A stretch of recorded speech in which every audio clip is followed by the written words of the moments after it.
Hello there guys, welcome back to Eunice Talks Football, welcome back to a brand new video. I hope all of you are doing well today. This is your final preview of the Premier League season. Not of the season, that comes next week. And that's going to be absolutely insane because that's our biggest game in 9 years. And there's a trophy on the line and a chance of becoming European champions for the second time. So I'm already bricking it for that. Make sure you tune in for the preview next Friday. That's going to be interesting. But for today, we are looking forward to our final Premier League game. Yes, the Premier League season is coming to an end. And we face Aston Villa away from home. It's not going to be easy. Now, before we get into the nitty-gritty of all of that, make sure you check out yesterday's video if you haven't watched it already, with a certain link in terms of who Chelsea are trying to get and the possibility that this deal is actually done. And this is for Tchouaméni. Now, for those of you that know Aurélien Tchouaméni, who plays for Monaco, great. If you haven't watched the video, make sure you do. And in that video, you will find me talking about a certain Twitter source, right, who is actually absolutely on the money with all of her information when it comes to football transfers and what's going on behind the scenes. So make sure you check out that video. Make sure you give her a follow, h.grimes on Twitter. And yeah, she watched my video. She gave me a shout out. So it's only right I'll give her a shout on here. Make sure you do follow her, because it looks like she knows what she's talking about, basically. That's all I'm going to say. But make sure you check it out if you haven't already. Let's get into the preview for Aston Villa versus Chelsea. This is a huge game. It's a final. Basically, it's a final. We've got destiny in our hands right now, which is good. And I'm very, very happy that we've managed to get that in our favour, where Chelsea can play only focusing on themselves. If you look at Liverpool, Leicester especially, who are currently sitting outside of the top four, they have to keep up to date with what's going on elsewhere. They just have to. Liverpool maybe not so much. Liverpool know if they win, they're through. They're already in the top four. They're much in the same situation as us. But Leicester for sure are going to keep tabs on what's going on at Villa Park and what's going on at Anfield. Now let's take a look at the Premier League table to see exactly where everyone stands. Here it is. So we've got Chelsea in third at the moment on 67 points. We've got Liverpool in fourth on 66 and Leicester in fifth on 66 points as well. They're only fifth because of goal difference. They're 4 goals behind, so they're gonna definitely hope that Liverpool drop points, and well, if Chelsea drop points, that only helps Leicester as well. But most importantly for them, Liverpool. For Chelsea, it's in our hands. It's in our hands. But I can't rely very much on Crystal Palace or Tottenham Hotspur. Let's just put that right. Liverpool are at home against Crystal Palace. 99 times out of 100, that's a Liverpool win. It just is. I'll be shocked if Palace actually pull out a surprise.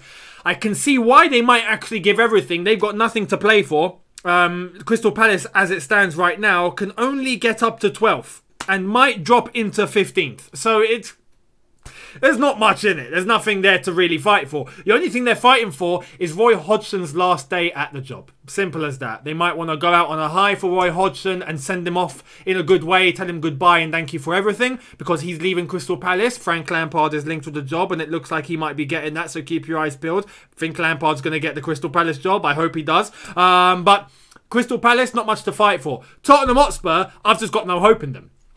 Simple as that. I mean, they got smashed at home 2-1 to Villa, who we're facing. I mean, you know, if not, that makes me just a little bit more nervous. But Tottenham look like they can't even hit a barn door, let alone just one player struggling. All of them are struggling. They're all over the place. Fans are not happy. It's just chaos.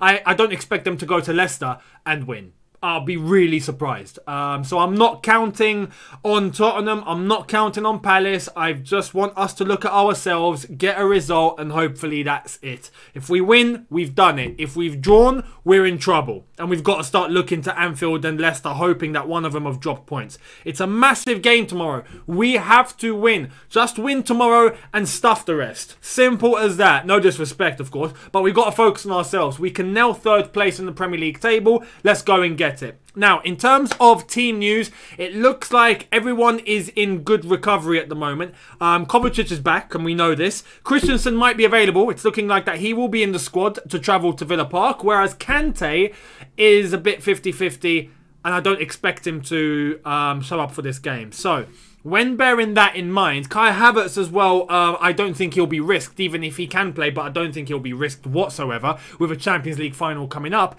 But if we're talking about the starting 11, which starting 11 should Thomas Tuchel go with? Let's get into what I think he should do.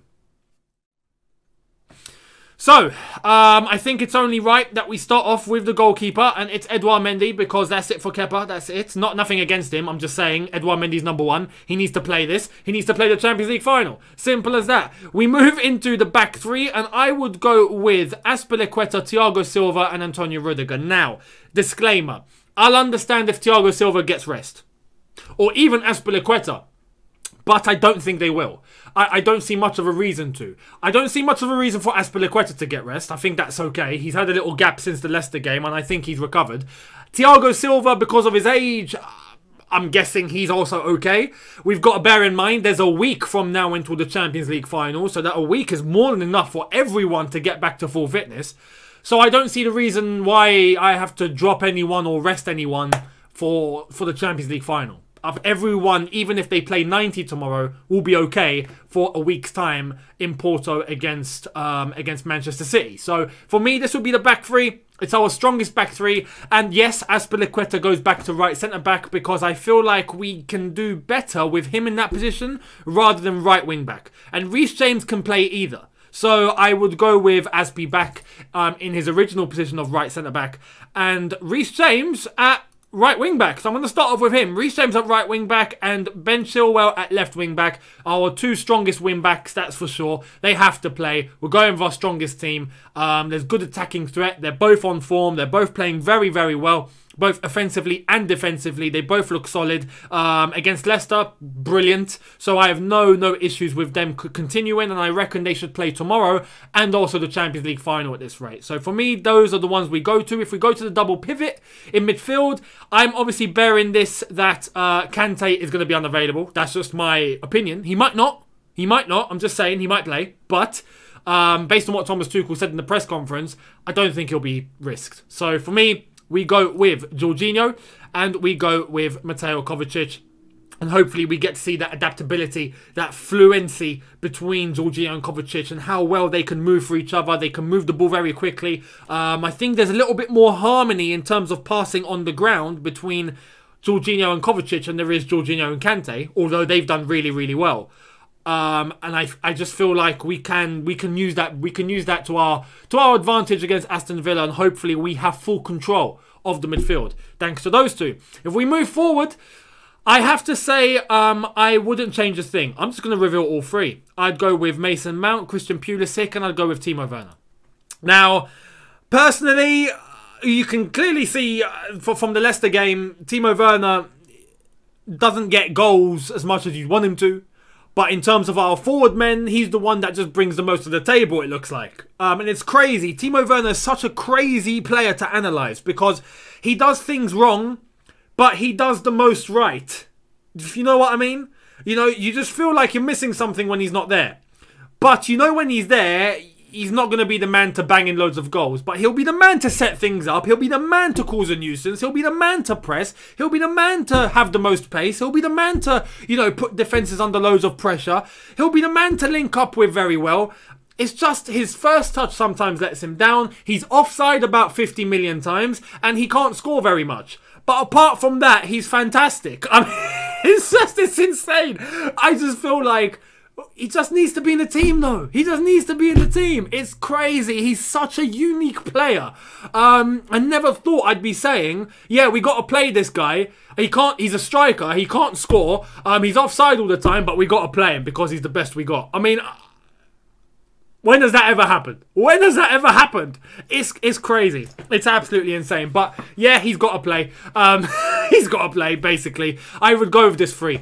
I would go with Pulisic, who is starting to look decent. To be honest, the game against Leicester wasn't his best, I'll be honest. And I think I spoke for most, and I saw others say the same thing. He looked a bit all over the place. But I'm not just going to let one game, you know, determine what he can bring to the table. If we were to see a Kai Havertz miraculously come back and be used, then great. If we were to see Ziyech instead of Pulisic, I'd be cool with that. No problem whatsoever. If it's Hudson-Odoi, I'm cool with that as well. But I feel like Pulisic needs some consistency, needs a chance for redemption, and hopefully some good form to carry into the Champions League final next week. So for me, I feel like that's our strongest three, and that's what I would go with. Mason Mount for sure, player of the season. Congratulations to Mason Mount. Absolutely smashed it. Fully deserved. And yeah, hopefully we get to see something very, very strong from the three of them tomorrow where we get goals, put the game to bed, and hopefully that's it. We've nailed top 4 and we haven't got a thing to worry about. Fingers crossed, but that would be my starting 11.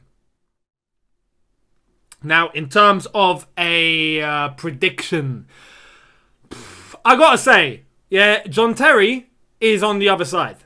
And Aston Villa have nothing to play for. They're 11th. And they're going to remain 11th. Win, lose or draw, they are staying 11th. So I think it's only right that, you know, why not just give the game to us, John? You know, you can go into the Villa dressing room and say, you know what, let them have it. We've got nothing to play for, and we'll give you a bonus or something. You know, JT, work your magic. Also, another thing, if JT can come into the dressing room before the game and punch Timo Werner in the face just to wake him up a bit, that would be great. Because we've already established that when Timo gets hit or something, he performs better. So that would be fantastic. Now, on a serious note, I'm going with a prediction of Aston Villa 0, Chelsea 1. Narrow win, keeping it simple, 1 occasion, 1 goal, 3 points, thank you very much, we've got top 4. That's what I'm going for, and I don't care how we're getting it, we just need to get it tomorrow. That's all I'm going to say.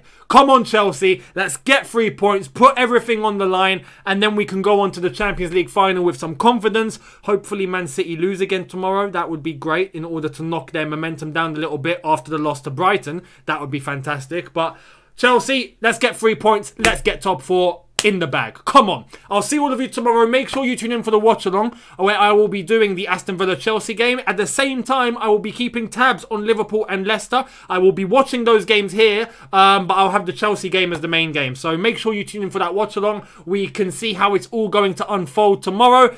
Let's not bottle it, lads. Let's really not bottle it. We can't lose or draw. We just can't, because if not, we will fall out the top 4. We will. Leicester and Leicester and Liverpool, sorry, are not going to lose, as far as I'm concerned. So let's get it done, boys.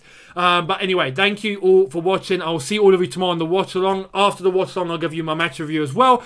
But I'll see all of you then. Thank you all so much for watching. Hit the subscribe button if you are new. Hit that notification bell to be notified once I've uploaded. Smash like button if you did enjoy this video, and I'll see you tomorrow. Have a good one. Enjoy your evening. See you tomorrow. Take care and peace.